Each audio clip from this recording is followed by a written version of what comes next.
Je veux donc, d'entrée de jeu, vous dire ce qu'il en est à propos de ce pass sanitaire qui, dorénavant, va devenir une obligation. Ce n'est pas une petite chose qui a été décidée. C'est un changement profond de notre manière de vivre. Et je suis certain que beaucoup n'y ont peut-être pas aussi bien réfléchi qu'il faudrait le faire pour se rendre compte du tableau de la situation. Le pass sanitaire, c'est une obligation qui sera faite à chacun de produire à la demande la preuve qu'il est ou bien sous l'effet d'un test négatif ou bien vacciné, et dans certaines circonstances, les deux à la fois.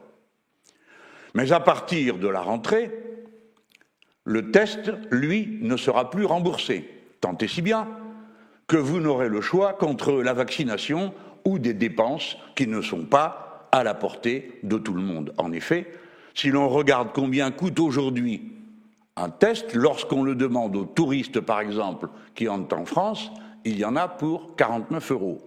Et ce test vaut pour 2 jours. Tant et si bien que si vous ne voulez pas être vacciné, il vous en coûtera 735 € par mois. Dès lors, vous devrez tous avoir, du fait de la loi, un pass sanitaire, et donc vous serez bientôt, du fait de la loi et de l'impossibilité matérielle où vous vous trouverez financière de faire autrement, disposer d'un pass sanitaire. Comprenez-vous bien que chaque fois qu'on vous demandera le pass sanitaire, en même temps, on vous demandera de prouver votre identité.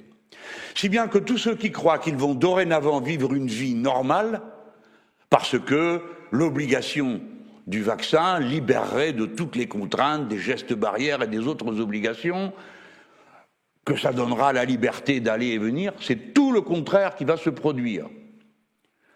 Vous pourrez être contrôlé tout le temps, à tout bout de champ, 10 fois par jour s'il le faut, et vous devrez produire votre passe sanitaire. Pour aller au restaurant, passe sanitaire. Pour aller au bistrot, passe sanitaire. Pour aller au grand magasin, passe sanitaire. Alors qui va faire ces contrôles? Eh bien, ce sont les gens qui seront en charge de ces établissements. Comme leur installation n'est pas prévue pour faire ces contrôles, ils devront donc embaucher des gens pour contrôler. Vous aurez donc un métier de contrôleur de passe sanitaire qui va se développer partout, dans les 200 000 bistrots du pays, et vous devrez répondre, sous peine d'amende, évidemment. Et pourquoi celui qui vous contrôle serait-il rigoureux? Parce que lui-même prend un risque. Si le contrôle n'est pas fait correctement, et si il apparaît que quelqu'un n'a pas son passe sanitaire, eh bien c'est le patron de l'établissement, le magasin, le bistrot, le restaurant, le théâtre, qui sera rendu personnellement responsable de la situation. Et il risquera 1 an de prison et 45 000 € d'amende. Vous voyez la disproportion de la peine. Cette disproportion fait que, évidemment, les contrôles seront surveillés de près. Mais les contrôleurs seront eux-mêmes contrôlés par des policiers, lesquels, eux, ne sont pas obligés ni d'être vaccinés, ni d'avoir un test négatif.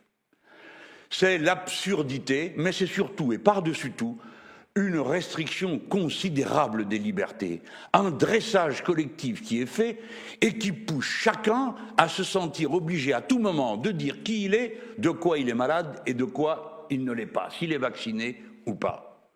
Ne dites pas que c'est une situation normale, c'est une situation tout à fait anormale.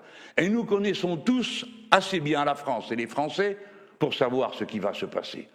Dans une société où l'on contrôle tout le monde, à tout bout de champ, à la discrétion de l'arbitraire de celui qui contrôle, eh bien, on a une société du conflit permanent. Et le conflit permanent vous poussera vous-même à être des agents du contrôle. Inviterez-vous des gens? Vous leur demanderez s'ils ont un pass sanitaire pour éviter que, dans le cas où vous soyez tous contrôlés, vous soyez vous-même pris en défaut. Vous verrez qu'ici ou là, quelqu'un aura oublié son pass sanitaire, ou se trouvera dans une situation délicate, ou n'aura pas de vaccin, ou n'aura pas pu payer son test. Et alors, vous aurez des conflits à l'entrée d'à peu près tout. Du restaurant, du bistrot, du théâtre, de la gare, où l'on verra s'ajouter au contrôle des billets le contrôle des passes sanitaires. C'est une société de contrôle permanent et universel, et bien sûr de conflits partout. Ce n'est donc pas du tout une bonne méthode que celle qui a été utilisée. La liberté individuelle est toujours meilleure organisatrice de la vie en société que la contrainte et les contrôles. Bien sûr, toute liberté a ses limites, nous le savons, et c'est la loi qui les détermine, ces limites. On se comprend bien, la loi, et elle doit vérifier avec soin que la limite qui est apportée à une liberté n'est pas abusive. Et dans le cas où le pouvoir croit qu'elle ne l'est pas, il reste encore le contrôle du Conseil constitutionnel pour s'assurer qu'elle ne l'est pas. Qui détermine? Comment déterminer qu'une limitation de la liberté est abusive? Pourquoi le savons-nous? Eh bien parce que, pour finir, tous les textes de notre Constitution se réfèrent à la Déclaration des droits de l'homme et du citoyen, droits qui sont imprescriptibles, c'est-à-dire non négociables, non amendables. Dès lors, le président a tort lorsqu'il dit qu'on a moins de liberté quand on a moins de devoirs. La liberté est un droit imprescriptible. Et ce n'est pas les devoirs que vous avez qui en déterminent l'étendue. Le devoir est d'ailleurs une conception morale, elle a sa valeur. La société, elle ne connaît que des obligations ou des interdictions. Et pour le reste, la liberté, partout, tout le temps, sur tous les sujets.